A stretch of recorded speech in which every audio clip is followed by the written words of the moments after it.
Hello friends, welcome on my YouTube channel. My self Rakesh. Electrician के लिए हम electrical measurement में लगातार स्टडी करते हैं। तो एमीटर के बाद में आज ये आपके सामने दूसरा टॉपिक मैं लेकर आया हूँ, वोल्टमीटर। तो वोल्टमीटर के बारे में आप जैसे जानते ही हैं कि अधिकतर इसी का हम यूज लेते हैं। तो आइए चलिए आज का वीडियो लेक्चर स्टार्ट करते हैं। इससे पहले आप एमीटर का वीडियो देखने के लिए इस वीडियो के डिस्क्रिप्शन में और साथ में प्लेलिस्ट पर भी इसका लिंक उपलब्ध है, तो वहाँ से आप एमीटर का कंप्लीट वीडियो देख सकते हैं। चलिए आज की वीडियो की शुरुआत करते हैं। वोल्टमीटर, बेसिकली वोल्टमीटर आप जानते ही हो, वोल्टेज का मापन करने के लिए काम में लिया जाता है। यानी कि सिस्टम में जो भी वोल्टेज होता है, एजमिन हम single page system, 3 page system और भी high voltage system, extra high voltage system, वहाँ पे वोल्टमीटर यूज होते हैं। तो इसका यूनिट होता है वोल्ट। और अब जैसे इसमें सेम वैसा ही है जैसे मीटर में हमने देखा था, छोटा सा मीटर होता है, इसके अंदर कोयल जो होती है, तो कोयल के अंदर एक पतला सा तार होता है, वो अधिक टर्न का होता है। तो इस तार का जो रेजिस्टेंस है वो ज़्यादा होता है और इसका काम यह है कि आपका जो भी वोल्टेज आता है, यानी कि जो लाइन का, उसको ये अपने ऊपर आरोपित करता है, यानी कि आपके यहाँ से वोल्टेज का मेजरमेंट करता है। तो कैसे लगता है, कैसे किस प्रकार से इसके कनेक्शन होते हैं, वो भी मैं आपको बताने वाला हूँ। तो अभी आप ये ध्यान में रखें कि आरोपित वोल्टेज मेजरमेंट करने के लिए ये काम में ले जाता है। इस मीटर का प्रतिरोध थोड़ा ज़्यादा होता है। अच्छा, अब स्पेसिफिकेशन की बात करें तो यहाँ पे जैसे कोई भी इंस्ट्रूमेंट होते हैं, मैंने आपको PMMC और MI के बारे में अलग से सेपरेट वीडियोस में बता रखा है। तो यहाँ पे जैसे आपका MC की बात करें तो MC इंस्ट्रूमेंट के साथ में अगर हम इसकी रेंज बढ़ाना चाहें तो यहाँ से जैसे बेसिकली एक सीरीज में एक रेजिस्टेंस जोड़ा जाता है, यानी कि वोल्टमीटर के सीरीज में। तो जैसे पिक्चर में आप देख रहे हो, जैसे वोल्टमीटर है, MC यंत्र की सीरीज में पर मल्टीप्लायर जोड़ा जाता है, तो इसको रेजिस्टेंस को बोलते हैं मल्टीप्लायर। अब जब मल्टीप्लायर क्या है, हाई प्रतिरोध का तार होता है, ये इसका रेजिस्टेंस बहुत ज़्यादा होता है और इसका काम क्या है कि आपका जो एक्स्ट्रा वोल्टेज आता है जो मीटर से, यानी कि सीरीज में लगा होता है, तो इसके रेजिस्टेंस के ऊपर भी वो वोल्टेज ड्रॉप होता है और साथ में वोल्टमीटर के ऊपर भी वोल्टेज ड्रॉप होता है। तो इस तरह से दोनों में वोल्टेज डिवाइड हो जाता है, जो भी सिस्टम का वोल्टेज आता है। इस तरह से मीटर को ओवर वोल्टेज से सुरक्षा मिल जाती है। और अब जैसे इसमें आप देख पा रहे हो स्क्रीन में जो आपका स्क्रीनशॉट है, यहाँ पे इसमें जैसे कनेक्शन है, जैसे अप्लाइड वोल्टेज E है, तो आपका वोल्टमीटर के साथ में रेजिस्टेंस लगा है RSE। मीटर का वोल्टेज का रेजिस्टेंस है, मीटर का रेजिस्टेंस है RM।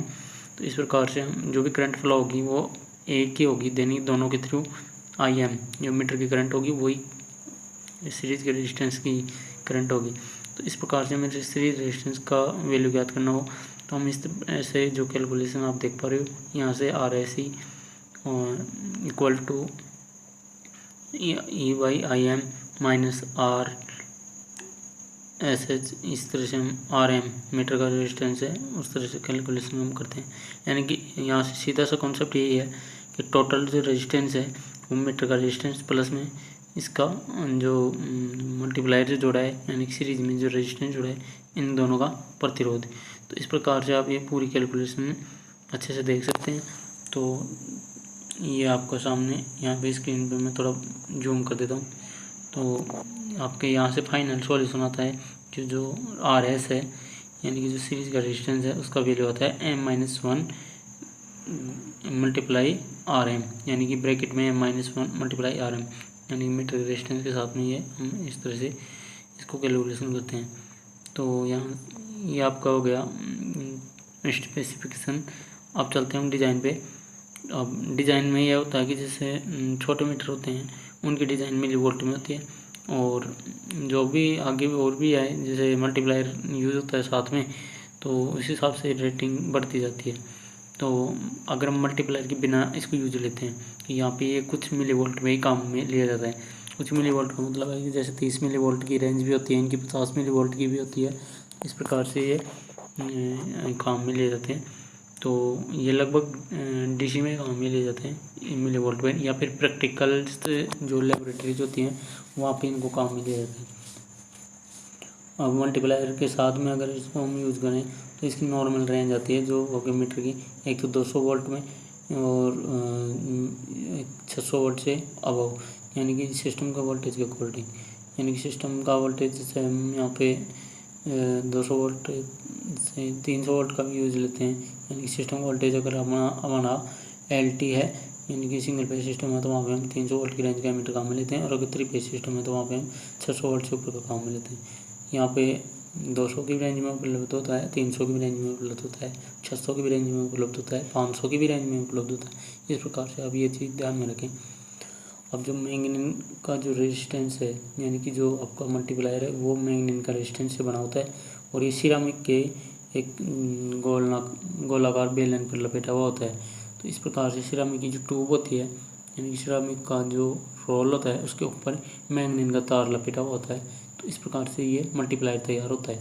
अब इसका काम क्या है, यहाँ पे कोयल के पैरेलल में लगाया जाता है, वोल्टमीटर की जो कोयल होती है उसके पैरेलल में, और साथ में इसको प्रतिरोध का क्या जो टेम्परेचर इफेक्ट आता है उसको कम कर देता है। तो ये सिरामिक का ये यूज होता है कि इसकी डिज़ाइन में सिरामिक क्यों यूज किया जाता है, इसका रीज़न टेम्परेचर इफेक्ट है। तो अब हम लेते हैं कनेक्शन। तो कनेक्शन वोल्टमीटर का कैसे किया जाता है, इसका आप याद रखें, हमेशा वोल्टमीटर का कनेक्शन समांतर क्रम में किया जाता है। जैसे मान के चले कि सिंगल फेज सिस्टम में वोल्टमीटर का कनेक्शन करना है, तो हमें फेज और न्यूट्रल के बीच में ये लगाना है, और सप्लाई की साइड में, यानी कि जैसे इन फेज फर्स्ट टाइम जब सप्लाई आती है उस साइड में हम इसको यूज करते हैं। इसके बाद में मीटर लगाया जाता है, ये भी आप ध्यान में रखें।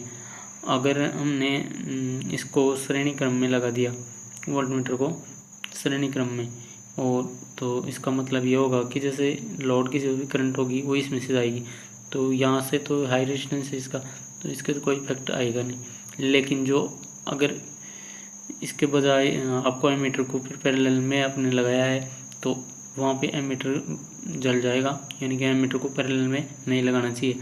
तो एमीटर के बारे में आप पूरा कंप्लीट डिटेल्स आप मेरे इसमें चैनल की प्लेलिस्ट में और इस वीडियो की डिस्क्रिप्शन में उपलब्ध है, तो वहाँ से उस वीडियो को पूरा आप देख सकते हो। दोनों एक जैसे ही हैं, वोल्टमीटर और एमीटर। तो इस प्रकार से आप पैरेलल स्टडी भी आप कर सकते हो। अभी हम आगे चलते हैं। Extension of range. Extension of range में यह है कि जैसे हम मल्टीप्लायर जो लगाते हैं, हमें पता है कि हाई रेजिस्टेंस का मैग्नीन वायर होता है। अब ये इसका जो प्रॉपर्टी है वो होती है लो एल्फा, ताप प्रतिरोध गुणांक कम होता है। तो मतलब टेम्परेचर जैसे बढ़ेगा तो इसका प्रतिरोध क्या हो जाएगा, थोड़ा कम, ठीक है। और इसका बहुत ही हाई रेंज पे पर इफेक्ट आता है, बट नॉर्मली इसकी हाई रेजिस्टेंस वैल्यू होती है, ये आप ध्यान में रखें। अब जैसे इसका यूज़ कहाँ पे करते हैं हम, इसको एक्सटेंशन क्यों करना चाहिए। अगर हम डीसी भी यूज़ करते हैं तो हमें पता है कि स्थिर प्रतिरोध वहाँ पे यूज लिए जाते हैं। छोटे प्रतिरोध होते हैं कलर बैंड में वाले, या फिर जो आपके फिक्स्ड रेजिस्टेंस जो आपके कलर बैंड में उपलब्ध होते हैं और उनकी वैल्यू अंकित होती है उसके ऊपर।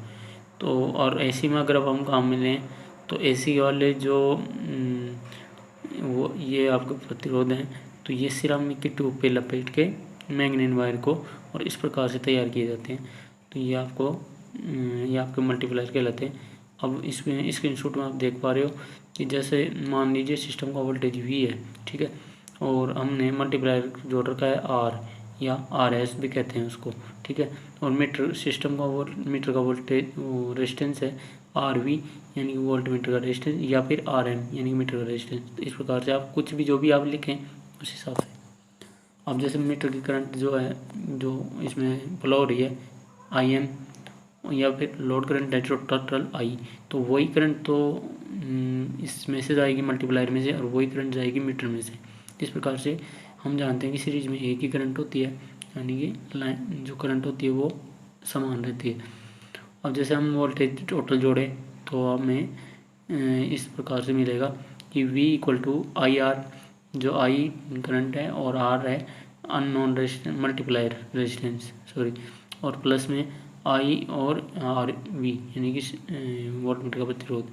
इस प्रकार से हम ये देखो यहाँ पे इसके स्क्रीनशॉट के राइट साइड में V equal to I bracket में R प्लस आर वी, और आर भी अब निकालना चाहें तो इस प्रकार से हम ये V minus I R upon I, तो आर बी का V upon I minus R, इस तरह से ये आपको ब्रैकेट में मैंने जो फॉर्मूला दिया है यानी कि जो मीटर का जो फैक्टर है यानी कि मीटर गुणांक जिसको बोलते हैं, ये इस प्रकार से निकाला जाता है। तो आप इसको स्क्रीन को पूरा आप देखें, इसमें ऐसा कुछ भी कन्फ्यूजन वाली कोई बात नहीं है, आप आराम से इस इक्वेशन को बना सकते हो। लास्ट में जो आता है एम मीटर फैक्टर जो आपका 1 plus R upon R V, ऐसा कैसा ही हमने एम मीटर में भी देखा था। तो इस प्रकार से आप दोनों को कंपेरिजन करके चल सकते हैं। ये आप याद रखें, काफ़ी सारे एग्जाम्स में पूछा जाता है। अब हम सबसे इम्पोर्टेंट चीज़ है आज की कि जो आपका एप्लीकेशन, तो एप्लीकेशन जो कहाँ कहाँ पे इन मीटर्स को हम यूज लेते हैं, कैसे मीटर दिखाई देते हैं, इनको हम कैसे पहचानेंगे और इनकी रेंज क्या होती है, इनके जो पैरामीटर्स हैं यानी कि इनका प्रॉपर्टीज़ क्या होती हैं, कैसा सिंबल होता है, कितनी रेंज में हम काम में ले सकते हैं। तो इस तरह से यहाँ पे थोड़ा स्क्रीन को हम बड़ा कर देते हैं। तो एप्लीकेशन जो है वो डीसी में यूज़ होता है आपका पीएमएमसी, और एसी और डीसी दोनों में यूज़ होता है आपका एमआई। तो यहाँ पे आप देख पा रहे हो मैंने मीटर भी और वोल्ट मीटर दोनों एक साथ इसलिए दिखाए हैं आपको कि यहाँ पे हम समझ सकते हैं कि जो आपका डीसी में मीटर वोल्ट मीटर कैसे दिखाई देंगे और एसी वाले कैसे दिखाई देते हैं, इनकी रेंज क्या होती है। तो सबसे पहले हम बात करते हैं इस प्रकार से, आप थोड़ा सा आप यहाँ से देख सकते हो कि मैंने यहाँ पे 3 पिक्चर दी हैं। तो सबसे पहली पिक्चर में तो है डीसी के केस में, यानी कि डीसी के लिए जो आपका पीएमएमसी इंस्ट्रूमेंट होता है वो है। दूसरी पिक्चर में आपका है एसी और डीसी दोनों भी यूज होने वाला एमआई, और लास्ट जो तीसरी पिक्चर है इसमें है आपके ओनली एसी भी जो यूज होते हैं वो वाले मीटर। तो यहाँ पे एम मीटर और उसके साथ में वोल्ट मीटर को आप देख सकते हैं। ठीक है, अब नेक्स्ट पॉइंट पे हम चलते हैं। तो यहाँ पे एम मीटर और वोल्ट मीटर जो हैं इनके बारे में, एम मीटर के बारे में मैंने पहले वाली वीडियो में आपको अच्छे से एक्सप्लेन किया है। तो अभी आज हम वोल्ट मीटर की बात करते हैं यहाँ पे, और बाकी आप पिक्चर में इसको वीडियो को पॉज करके आप आसानी से इसका कंपैरिजन देख सकते हैं। तो सबसे पहले वोल्ट मीटर की डीसी वोल्ट मीटर की बात करते हैं। तो यहाँ पे पीएमएमसी टाइप का वोल्ट मीटर है, वी के नीचे आपका लाइन का निशान है डीसी का। ठीक है, उल्टा यू आकार का मैग्नेट है, इसका मतलब पीएमएमसी हुआ, और स्केल का मतलब ये हुआ कि ये वर्टिकल पोजीशन में लगाया जाएगा। तो यहाँ पे 0 से 50 इसकी रेंज है। ये डीसी के 50 वोल्ट तक के काम में, यानी कि वोल्टेज का जो रेंज है नॉर्मल जो एसी का रेंज होता है वो आपका 1 100-110 वोल्ट से ऊपर का होता है। तो यहाँ पे डीसी जो है 50 वोल्ट से के आसपास है, तो यहाँ पे ये डीसी भी यूज होगा, इसका हम एसी भी यूज नहीं कर सकते।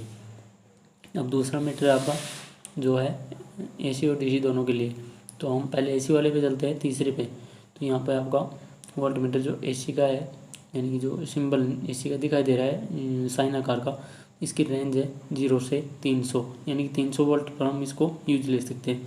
मैंने अभी थोड़ी देर पहले आपको ये भी बताया था कि 300 वोल्ट और से अबव भी हम यूज लेते हैं। तो बेसिकली ये आपका सिंगल फेज सिस्टम में यूज़ होगा, और अगर 300 वोल्ट से ऊपर का सिस्टम है तो इसके लिए आपका 600 वोल्ट रेंज का वोल्ट मीटर आपको लेना होगा।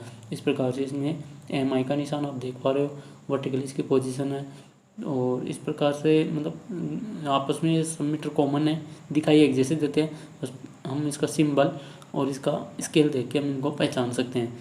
अब लास्ट जो इम्पोर्टेंट है, सबसे पॉपुलर मीटर है एसी और डीसी दोनों के लिए काम में लिया जाता है एमआई मीटर। तो एमआई मीटर की पिक्चर आप देख पा रहे हो, यहाँ पे वोल्ट मीटर है। तो वोल्ट मीटर में जैसे आपका इसकी स्केल जो है, देखो स्केल डीसी वालों की तो होती है नॉर्मल यानी कि लीनियर, और एसी में क्या होता है थोड़ी पहले थोड़ी कंप्रेस्ड होती है, लास्ट में कंप्रेस्ड होती है। तो ये इस प्रकार से दिखता है। अब जैसे आपका वोल्ट मीटर में 0 से 100 तक थोड़ा कंप्रेस है, 100 से 200 तक नॉर्मल है, 200 से 300 नॉर्मल है, 300 से 400 नॉर्मल है, 400 से 500 वापस कंप्रेस है। तो इस प्रकार से आप इसको देख सकते हो।